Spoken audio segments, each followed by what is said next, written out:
Hello, I'm Naina Sabarwal Batra. Welcome to Money Meets Mission, a podcast brought to you by AVPN, the largest social investing community in Asia.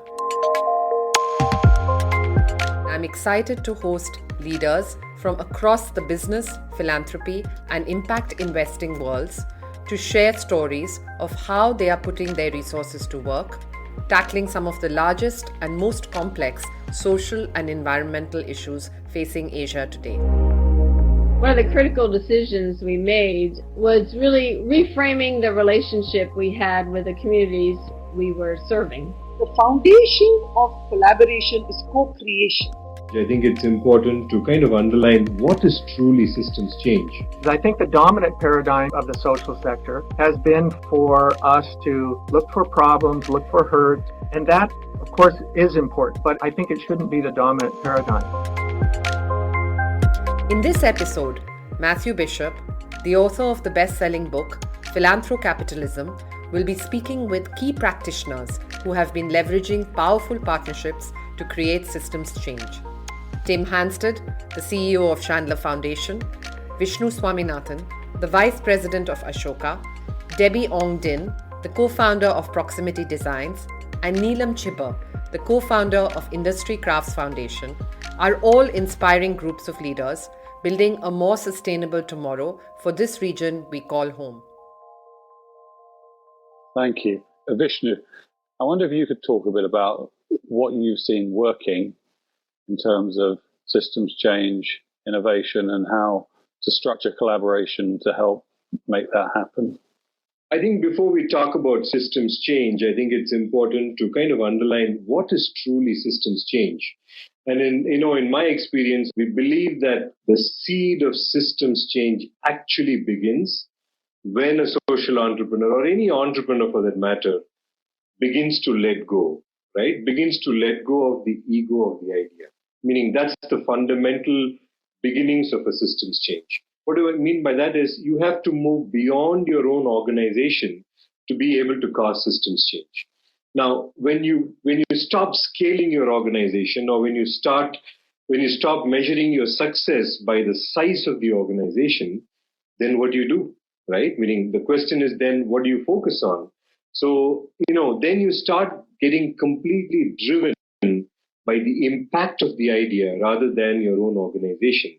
And then you start to alter or shift or transform the system's characteristics. The system which is surrounding the idea, you begin to transform them. And obviously that requires collaboration. Now, there are various manifestations of systems change, what we have seen. And the most obvious one which everybody knows about is when you can change a policy and you work with the government to change policy. That's the most obvious one. Then obviously, the other ones that are connected ones are, when you make sure your idea can be independently replicable, where many people are able to take your idea and run with it. Or, for example, you change the market dynamics by bringing various different stakeholders, or we call them as value chain innovations. And obviously, the last one I just want to kind of mention is when you can really enable a lot of people to come and join your movement, right? So, and then, you start transforming mindsets of the society.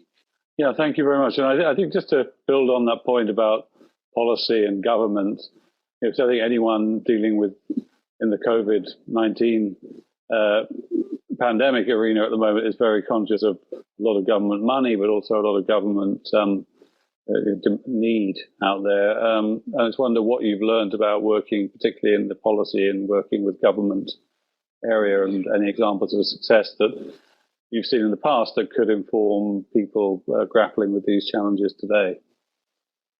Sure. My favorite example is of Takeshi-san from Japan. He's an Ashoka Fellow and a social entrepreneur, and he created an organization called CarePro.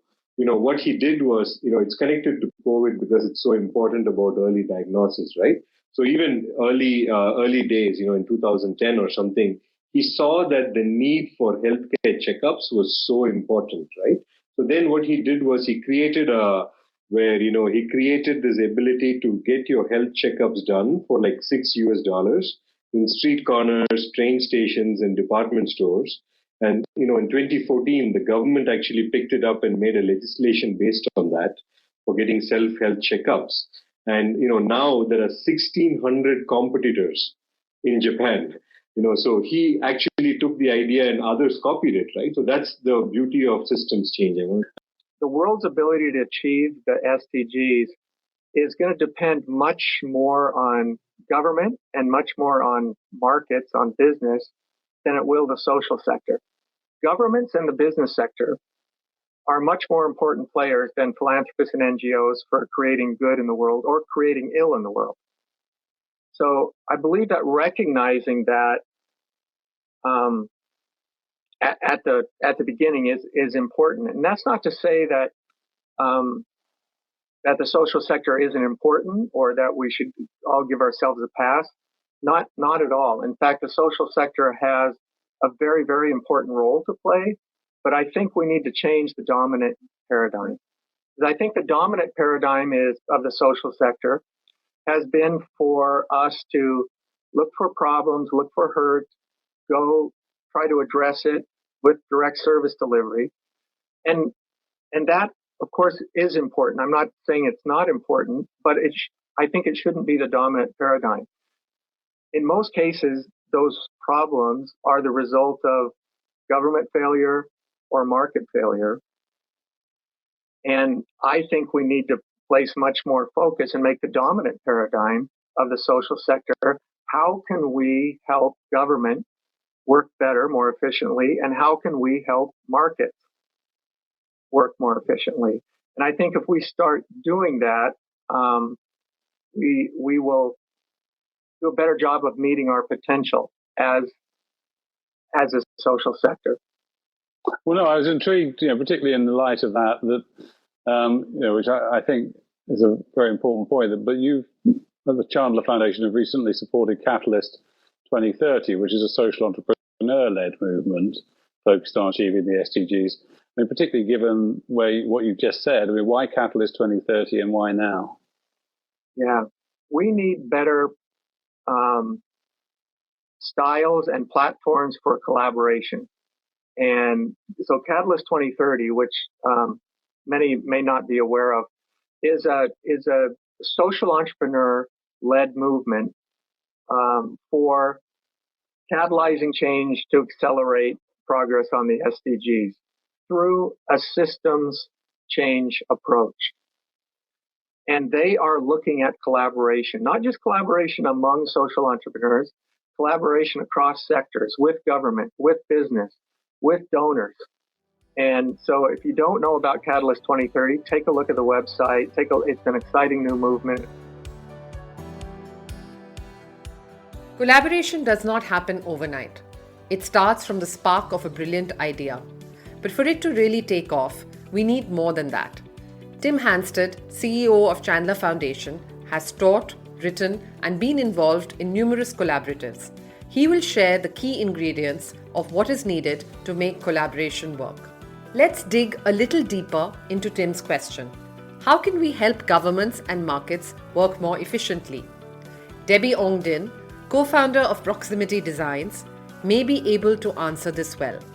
She is one of Myanmar's leading rural development experts and has led her team to build Myanmar's largest agricultural services platform to help small family farms be productive and profitable. Debbie explains how she was able to create catalytic impact in an area where the government and private sectors were unable to step up. I just wanted to say that when we started in Myanmar about 16 years ago, that one of the critical decisions we made was really reframing the relationship we had with the communities we were serving. We wanted to have a relationship where we were equals, basically. It really has to do with power dynamics, transparency, and accountability. In our case, rural farm families as customers who have choice and dignity, and they decide whether what we're providing is, something of value to them. And we get immediate feedback and we're held accountable. Another area was the ability to scale, was because they're customers. We have our own earned income as well as grants. and we're able to have a more sustainable financial organization that can grow at scale. And so we've been able to now serve over 700,000 farm families with products and services. In our case, we saw where both the government sector and the private sector were failing to provide, essential products and services to the huge small farm families that were needing basic services, and they were completely neglected by both sectors. And so we felt that it was very important for our work to be able to treat people as customers and to have our earned income so we could scale. So you have used the term market maker to describe what Proximate does. Can you just elaborate a bit more on how that role, that way of seeing yourself in this context helps to deliver scale? Yeah, and so when we saw this market that didn't exist of essential products and services that farm families needed, just basic things like irrigation systems, and so we said, well, how can we imagine and create a market and show people that there's a huge demand for this so that other suppliers come in.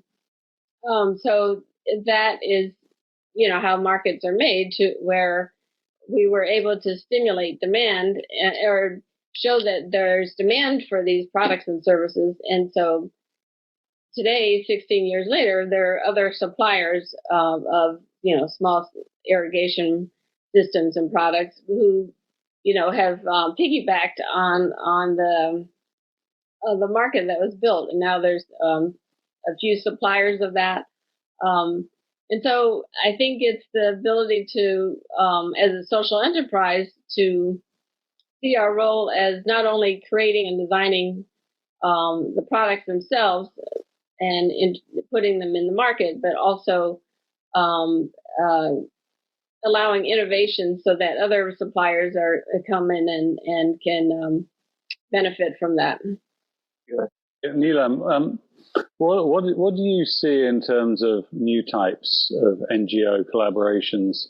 Are you seeing anything that makes you optimistic? And I will say this to all the panelists: to what extent is this COVID experience that we're going through changing the dynamics and actually creating maybe a bigger window of opportunity for donors and social entrepreneurs to have a say, get a seat at the table with governments and business to actually get better collaborations? Yeah, absolutely, Matthew. I think one of the things that's going to be repeated really often is that in every crisis, there is an opportunity. Earlier, I think as a society, we cherished that whole capitalist thought of go alone, go fast. But for organizations like ours, which are always under-resourced, because we're always trying to take on too much with very little resources, so things are moving along slowly. But I think post-COVID, movements like Catalyst 2030, the learning curve has dramatically grown. I'll just call out two things here and stop. One was on Tim's point on the market. I think that is so critical. For about 7 years, we've been in a relationship with IKEA. Corporates are more and more and more ready. I think post-COVID, big business, is something that needs to be reached out in a co-creative and collaborative fashion. The foundation of collaboration is co-creation. Right? So you've got to co-create things together. Collaboration doesn't happen. You say, this is my idea, come join me. No, that's not going to happen. So the co-creation process is what needs to be looked at with great intensity. How do we all co-create together?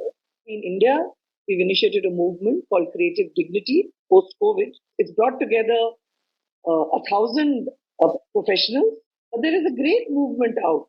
And overnight, in about a month, we've had a bunch of fantastic volunteers, all young designers, pushed out a diagnostic to more than 2,000 grassroots organizations. And in a month, we have access to 200,000 rural artisans. This would have been unthinkable earlier. So this is the power of collaborative movements. I just want to kind of go, just add on to what Neelam was saying. One principle I would really like to point out is please try to engage unusual allies. Go beyond the usual suspects, right? And the usual suspects are companies, the governments, and, et cetera, et cetera. But how do we go beyond them to unusual suspects? I call them unusual allies. And when we talk about unusual allies, you never know. A quantum physicist might be able to solve a community problem. Have you thought about that? How do you actually get the government to work with you? Have you worked with an economist? Et cetera, et cetera. I can go on and give you examples. But one of the key things to understand here is we need to have a midterm to a long-term perspective. You cannot do multi-stakeholder in a very short-term perspective. It's not going to work. And my experience has been that we have to make multi-stakeholder engagement as a core strategy, not just an add-on. The way you work has to change, and inherently to change it, you have to make it a core strategy. Companies are now, like what Neelam was saying, companies are more and more willing to do that.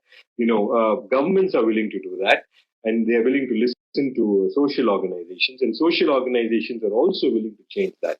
So I think that is the core principle I would like to place here, Matthew.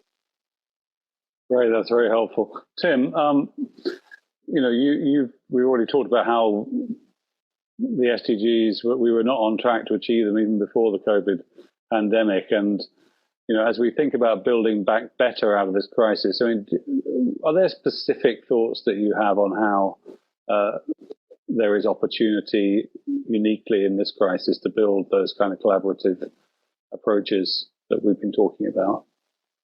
I think there is. I think that, as Neelam said, one of the advantages we have from this pandemic is that the pandemic has exposed the weaknesses in our systems, and I think highlighted the need to build up stronger systems for the long term. You think about personal protective equipment, and there's certainly as a NGO, one could think about an NGO providing PPE directly. But if you think about bigger systems and who is providing that, depending on the country, but the governments can play a much bigger role in providing PPE. And when you think about, the government procurement policies may be broken or inefficient, non-transparent, and not doing a good job of providing those PPEs, we could, more of us ought to be thinking about how do we change government procurement policies. It seems like a kind of an obscure thing, but a third of government spending comes through government procurement. And when that government procurement is non-transparent or inefficient or corrupt, we have real problems, and there is real opportunities for us now that the pandemic and other things have exposed the weaknesses of the systems. I can't help but think about things going on in the country where I live right now in terms of Black Lives Matter. We have instances of police brutality, of course, that have been going on forever. We're becoming more aware of them now because everyone now has a video camera in their pocket.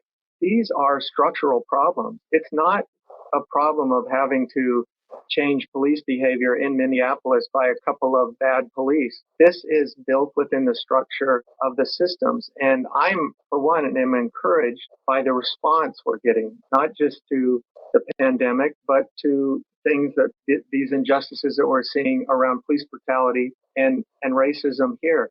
It is that type of pressure on the systems and getting people to think about how do we reform, rebuild, strengthen, change these systems. We are in an opportune moment and we best take advantage of it.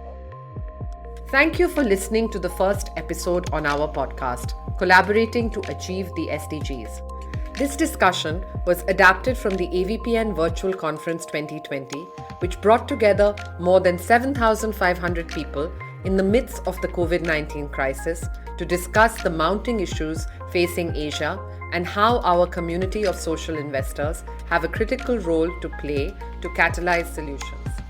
I hope these conversations have sparked some ideas on how to work more innovatively with unusual allies and reimagining engagement with governments. You may watch the full recording of the panel discussion at avpn.asia/webinar. If you would like to connect more deeply with AVPN's social investment community, you can reach out to us at knowledge@avpn.asia to explore opportunities. We would like to thank our lead partners, Chandler Foundation, Stockholm Environment Institute, and Edan Prize Foundation for their continuous support. See you at our next episode, where we dive deeper into the social investor's role around systems change.